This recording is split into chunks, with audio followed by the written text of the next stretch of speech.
Focusing Workshop in Santa Rita. We are ready to begin our course toward the community of Santa Rita, a Quechua community located in the Ecuadorian Amazon, where the cocoa producers live in a natural, healthy environment, flanked by rivers, with a seemingly tranquil life. A difficulty in the road makes us change our route.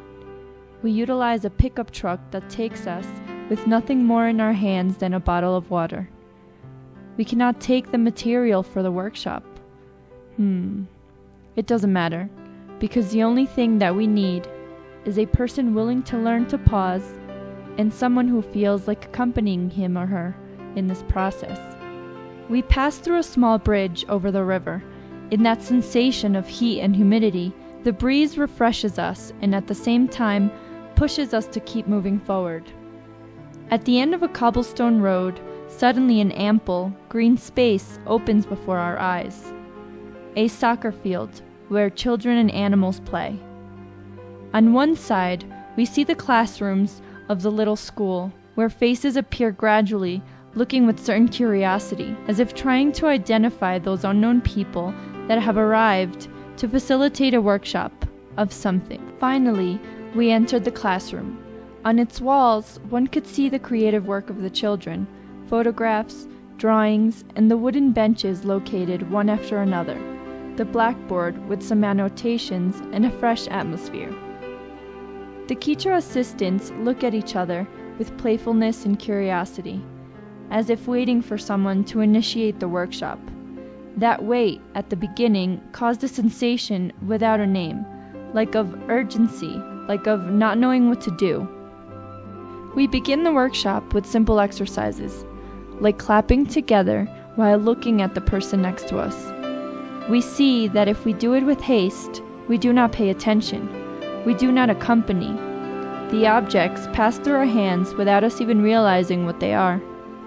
When we pause, when we pay attention to the person that is by our side, the reaction that we have is different.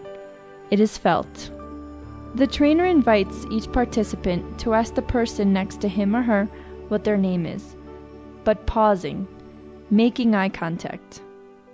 And even though it may seem simple at the beginning, we keep seeing the immediate, learned responses arise with velocity. Suddenly, it is a woman's turn who cannot hear. One can hear from her companions that she cannot, that she is deaf, to move on to the next person, considering it a fact that a person with a disability is not capable of listening, is not capable of feeling. Therefore, the trainer comes closer to her affectionately, without criticizing, without judging, asking that the rest remain silent, and to everyone's surprise, with a hand gesture, he is able to teach her the pause, little by little, leaving evidence that there are no limitations for listening to another human being. We continue the exercise and arrive at another woman who finds it difficult to pause. The trainer asks the companion next to her if he would like to help her. He says yes, that he would like to, and he does it naturally, in his own language. We have learned then that pausing is simple and that sharing it is also simple. We then move on to the next exercise. The trainer puts an object that he found in his pockets in his hands and asks the participants not to look at it, to simply pay attention to what he is handing over, as if wanting to discover how to feel that which has arrived in one's hands. We learn that if we pause, we can really feel. Leaving aside for a moment the description or the intellectual concept that we have of almost everything in life. For the next exercise, we take some pieces of wood that were found in the surroundings. The trainer asks that they be small and the assistants get together without difficulty and break them apart with their hands. We have the materials ready. The exercise begins by pairing up. The little sticks are distributed, uniting each pair with their fingers. One partner closes his eyes while the other accompanies. Then they switch, and finally, both close their eyes. They move throughout the entire space, in harmony, feeling their partner, accompanying in silence. The workshop is then developed in complete simplicity, without a script, without an agenda, without materials, simply accompanying what arises. The environment is the most spontaneous didactic resource, the most simple, since it constitutes the natural reality of what surrounds the producer.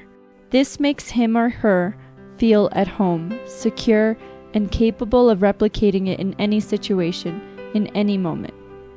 The trainer announces that the workshop has come to an end. However, no one moves. No one wants to leave, and it feels like the environment has changed in less than a couple of hours, as if everyone now pauses, even to say goodbye.